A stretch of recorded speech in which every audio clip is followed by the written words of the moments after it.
Hi hello আসসালামু আলাইকুম, কি অবস্থা? সবাই ভালো আছেন? Today I am back with another brand new video. আমি আছি নামুল ইসলাম আর আপনারা দেখছেন Skylandbd। আজকে ভিডিওটির মূল কি টপিক হতে চলেছে তা আপনারা থাম্বনেল এবং টাইটেল দেখে বুঝে ফেলেছেন যে আজকে ভিডিওটি কি নিয়ে হতে চলেছে। সো আজকে ভিডিওটির মূল যে বিষয় সেটি হলো 30K এর মধ্যে একটি বেস্ট বাজেট ফ্রেন্ডলি একটি গেমিং সেটআপকে নিয়ে। সো দেরি না করে ভিডিওটি শুরু করা যাক। Let's get start into that video. আজকে ভিডিওটির যে মূল আকর্ষণ সেটি হলো 5600G। হ্যাঁ, মূলত আমরা এই 30K এর মধ্যে যে best value for money plus best performance সেটি একমাত্র 5600G দিতে পারে, এটি সক্ষম। এই প্রসেসরটি নিয়ে বেশি কিছু বলার নেই।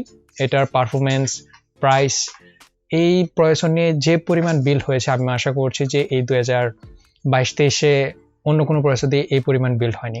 সো এই প্রসেসর নিয়ে বেশি কিছু না বলি, এই বিল্ডের যে মূল প্রসেসর হিসেবে রাখা হয়েছে সেটি হলো 5600G। দেন কথা বলা যাক এর র্যাম সেকশনকে। র্যাম হিসেবে ব্যবহার করা হয়েছে PNY এর অ্যাক্সেলারেট 8GB 3200 MHz এর একটি র্যাম। এর performance plus price good enough. এরপর কথা বলা যাক এর এসএসডি কে নিয়ে। এসএসডি হিসেবে ব্যবহার করা হয়েছে HP EX900 250GB এর একটা এসএসডি, যার স্পিড, পারফরমেন্স এবং লনজিভিটি গুড এনাফ।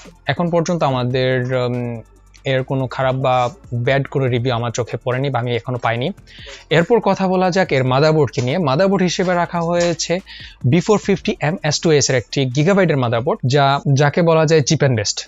এই বাজেটে এবং B450 চিপসেটের উপর AMDর জন্য বেস্ট ভ্যালু ফর মানি আমি মনে করতেছি।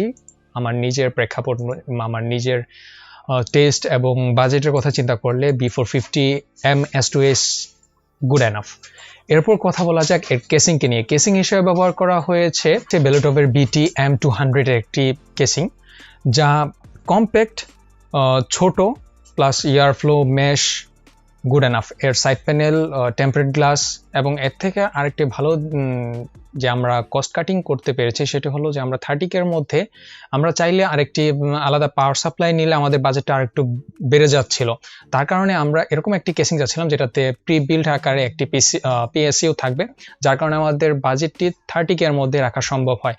এই ভ্যালুটপের BT M200 এর মধ্যে যে পাওয়ার সাপ্লাইটি দেওয়া আছে তা 5600G কে কিছুদিনের জন্য ব্যাকআপ দিতে পারলেও আমি অবশ্যই রেকমেন্ড করবো আপনি এটাতে একটি আলাদা করে একটি PSU ব্যবহার করুন।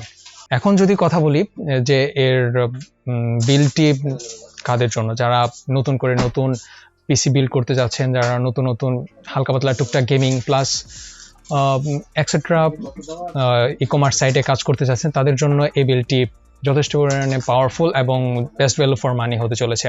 সো আজকে এই পর্যন্ত। Hopes you like it, hopes you subscribe it. Thank you so much. See you next video.